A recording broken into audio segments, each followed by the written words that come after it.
Sup Chadlings, just before this video begins, I wanted to say that I still am not earning ad revenue due to my support of the violent group that is Neko Arc.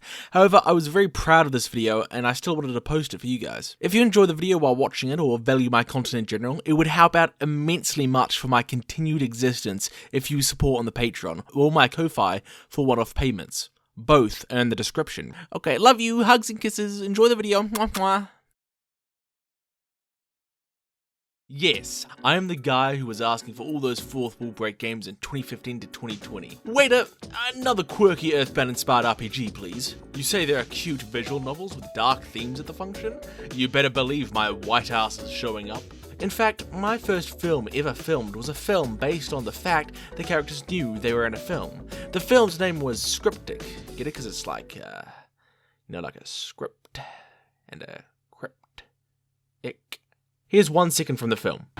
I see. But all that aside, I love fourth wall breaks. There's a certain sauce they bring to pieces of art. In a way, it's a sauce that taints the original dish. The dish cannot taste as it once did, yet it's also so alluring. There's something disgustingly beautiful about it. And I know people have come to tire of it in games. They can see it as a cheap way to make something deep. And if used incorrectly, desecrates the investment into the game's world. But just because some things oversaturate at times doesn't mean it's bad. In this video, I will set out to show you the majesty of this immediate trick and the unique tasty sauce it brings to games. But Rad Chad, the mad lad, and to some of you, your dad, I hear you ask, what is a fourth wall break? Well, my good slut, we are currently conducting such breakage of the fourth wall. In stage plays, the first three walls are the ones that exist in the realm of the actors, the back and the sides, but we accept an invisible fourth wall, one which exists for the characters, but the audience can peer through it. Breaking the fourth wall is having those characters engage through that wall into our realm, shattering the cognitive separation between fact and fiction in doing so. However, to say I'm breaking the fourth wall is like seeing your friend doing a presentation on Sigmund Freud's lust for his mother in class is as well. Inherent to an informative format like this, I must talk to you directly, even if the you is several thousand yous. Unless no one watches this video. In case, thank you for coming. Have this gift of a Ralsei PNG. Don't tell anyone else I gave this to you. It's our little secret. The fourth wall breaks implications are only enticing when the world is that of fiction. I am based on a real person. My expressed opinions are of someone in the context of your reality. But for the sake of argument, let's create a Rad Chad who lives in the reality of this video. Isn't it completely fucked? I can create life just to let them suffer a finite, claustrophobic, meaningless world, save only for the express purpose of being your puppet.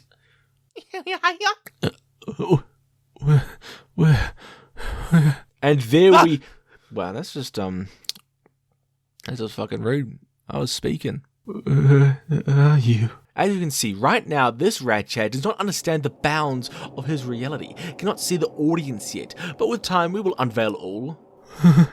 What? First, before we continue, say the intro, Rad Chad. Huh?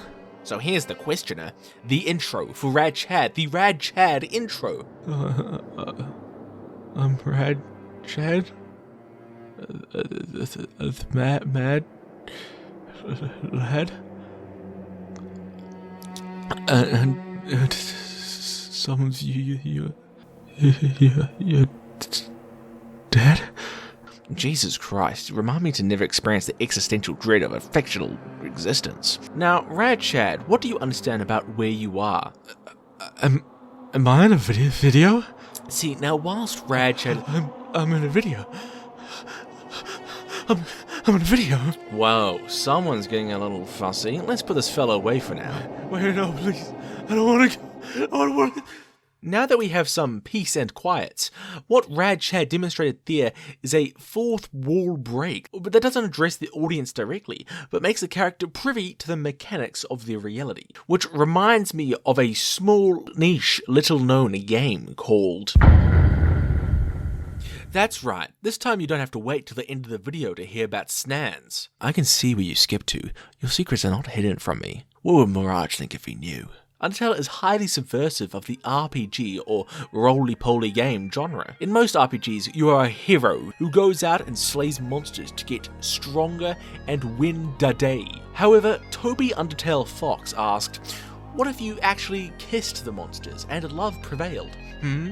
What if Monster was silly and friend and mummy and hot? Please don't read into that. But yes, you were asked to spare these creatures of the underground, lest you be called a bad stinky loser baby by Snans. But it's deeper than just insisting you were a bad person or giving you a little pop-up to say you lost good boy points.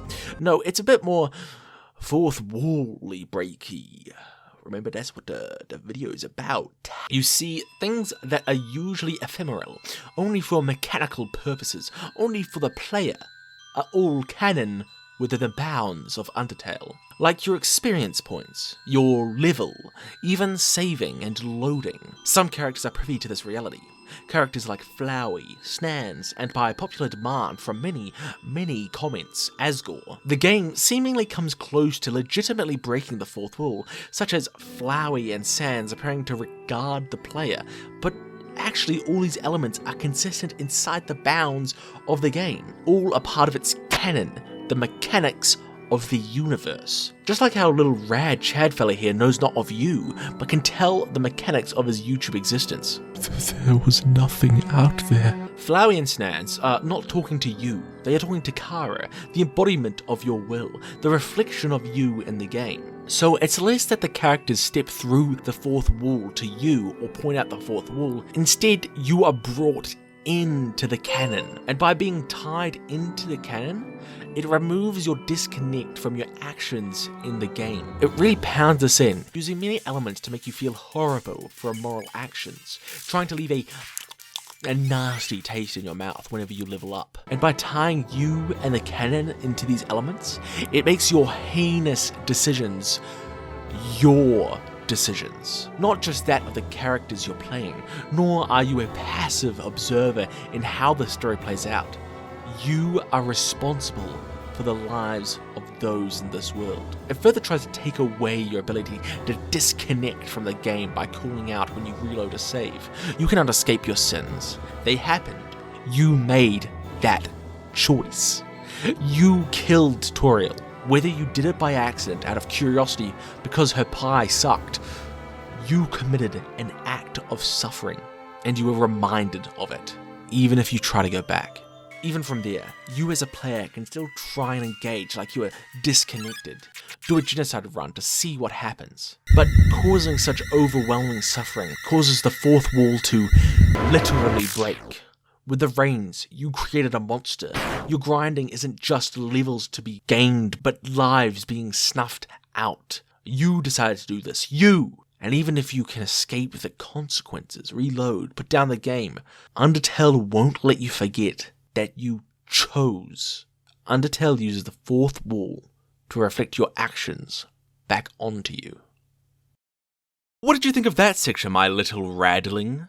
Can I tell? Whoa. Radical Shadical. You can't speak like that on the website of our Lord and Savior, YouTube. YouTube?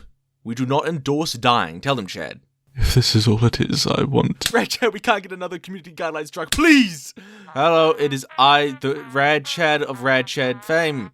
Living is cool, dying is cringe. Live or else, this is a threat. But, fine. Here, let us remove that Berlin Wall of a fourth wall. Now you can view our beautiful viewer in all their greasy glory. Ah! Oh my god.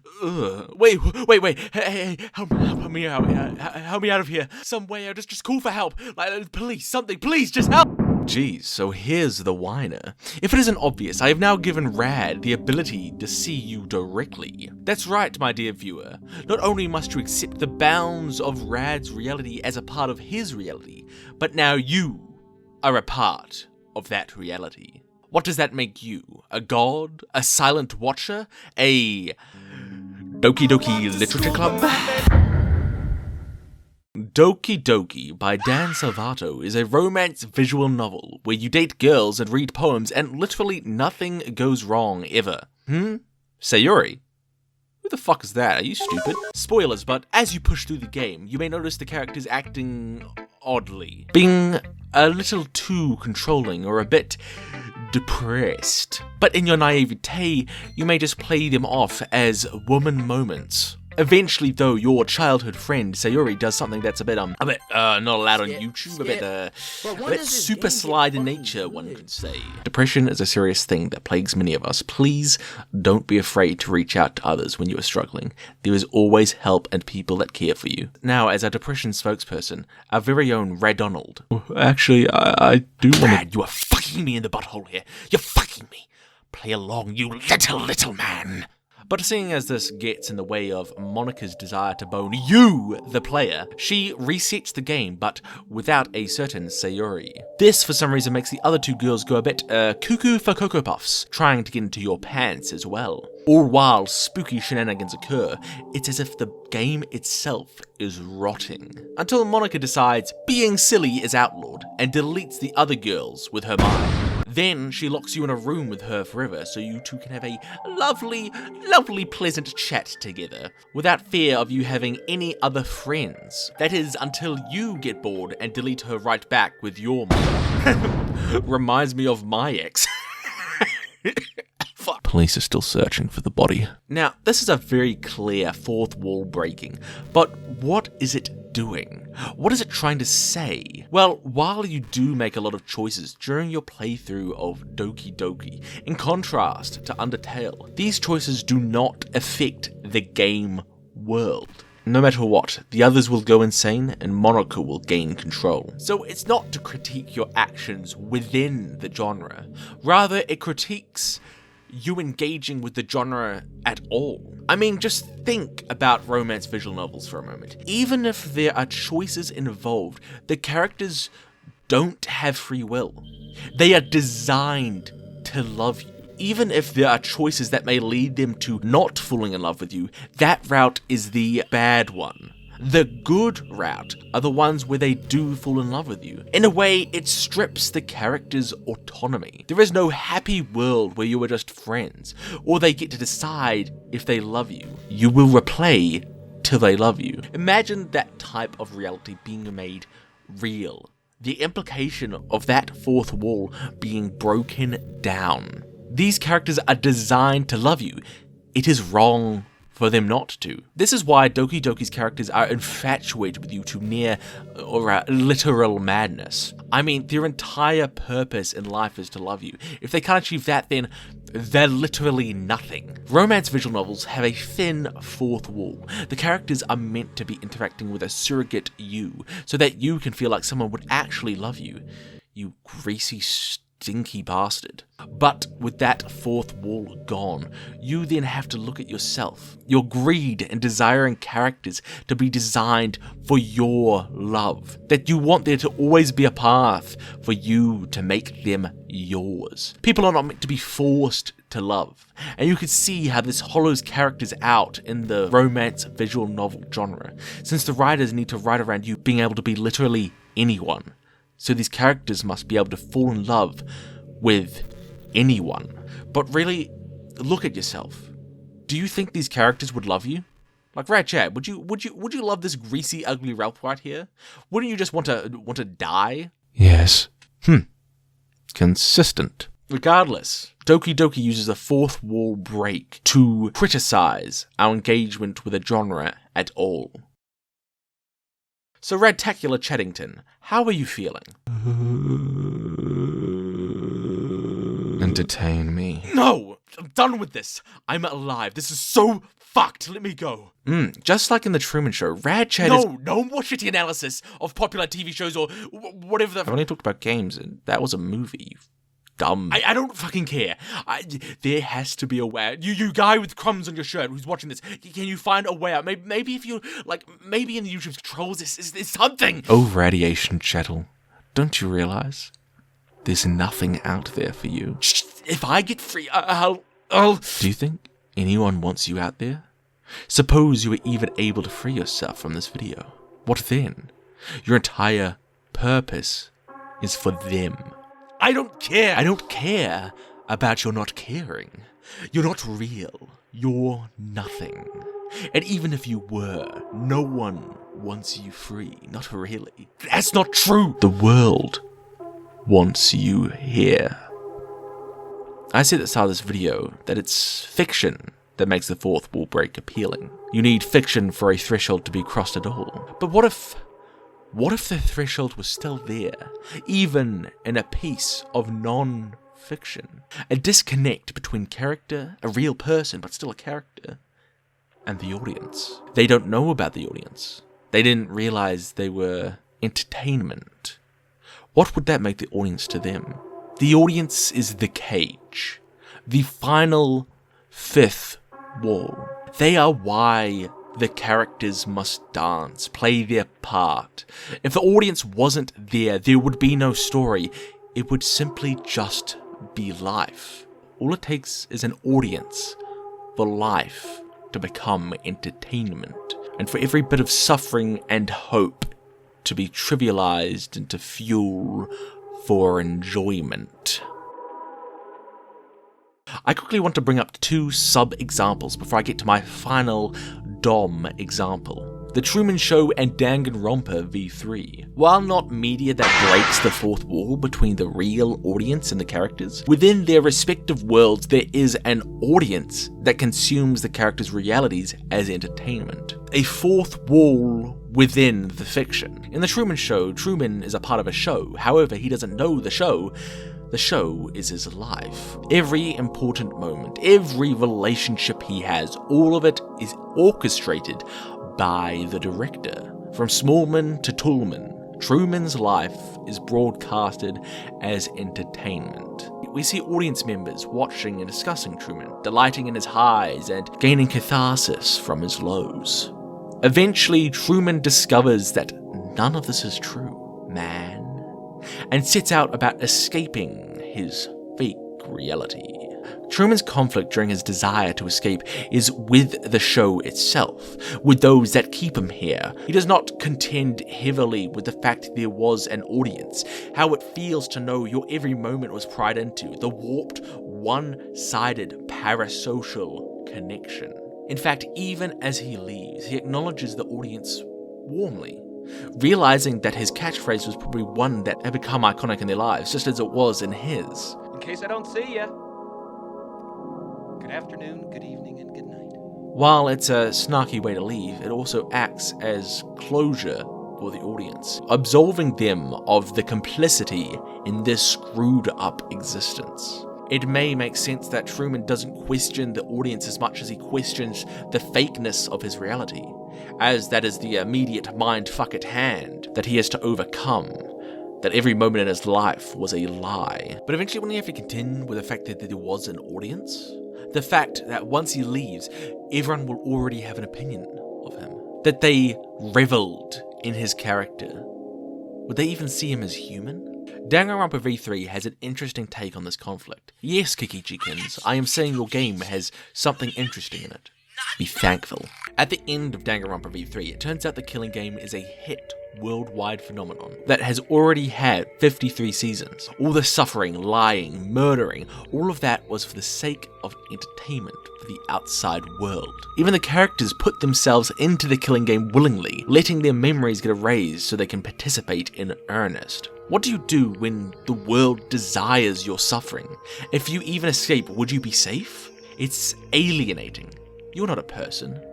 You're entertainment. But the Robo-Boy Keyboy fights back. With his connection to the outside world, he realizes people actually want their characters to live. They want hope. Yet while this may on the surface seem good, Danganronpa v3 pushes back against this. Shuichi rejects the audience completely. Whether the audience wants a bad or good ending for the characters, it's for the audience's own selfish catharsis. The killing game will continue for as long as the audience desires that catharsis. So the conclusion they come to is that they need to give the audience nothing. For with nothing, the audience will become bored and leave. And without the audience, the cage is opened. There is no more entertainment, just life. So can we really call the audience passive? Whether they laugh at, cheer on, or cry, quote-unquote, with the real person, even if they want so desperately for things to go well for them, inherent to being the audience, they want them there. They want them to suffer. Nasubi, a wannabe Japanese comedian, is selected for Denpa Shonen's new segment. Denpa Shonen was notorious for making overnight stars out of nobodies. Nasubi knew this, so when he was selected, he didn't want to squander his possibly one chance at becoming famous. He was taken to a small apartment, blindfolded, and immediately told to strip naked. There was no food, nothing to wear, nothing but envelopes and magazines. He would have to make a total of 1 million yen off of sweepstake winnings, and he had to live off of those sweepstake winnings. It was clear to the producers his discomfort with being naked, so they told him that no one was probably even going to watch this. In fact, the segment will probably be cut altogether. Nasubi thought it would be cut, especially because he thought it wasn't that entertaining at all. Why would anyone want to watch him suffer in this room every day, naked? Denpa Shonen's A Life in Prizes became the most popular show in Japan and was known worldwide. And for the 15 months he spent there, he had no idea. An audience watched week by week as Nasubi was starved, watched him walk around the apartment naked and humiliated. During his time there, he got little to no interaction with any other human being, spiraling him into depression. But the show was so popular that even after Nasubi beat his goal, they would take him to Korea, tricking him into thinking it was the end, but then revealing there was going to be a part 2. While it was edited to seem like he accepted it immediately, it took a 4-hour-long talk with the director before he accepted to continue. The director went in deciding that he wouldn't take no for an answer. A Life in Prizes became Nasubi's existence. He still thought he was alone. As it turned out, A Life in Prizes didn't just stay a segment on Denpa Shonen, no, it was live streamed in real time to the audience. They could watch Nasubi in every grueling moment of his experience, laughing at his mannerisms, his descent into madness, cheering him on whenever things marginally went his way, feeling as though they were on his side yet not having to live his pain, and being allowed to laugh disconnected from his misfortune. And while this was a horrible experience, completely fucked up, there is a particular moment I wanted to highlight. The fourth wall is when you break down the invisible barrier between the character's world and the audience.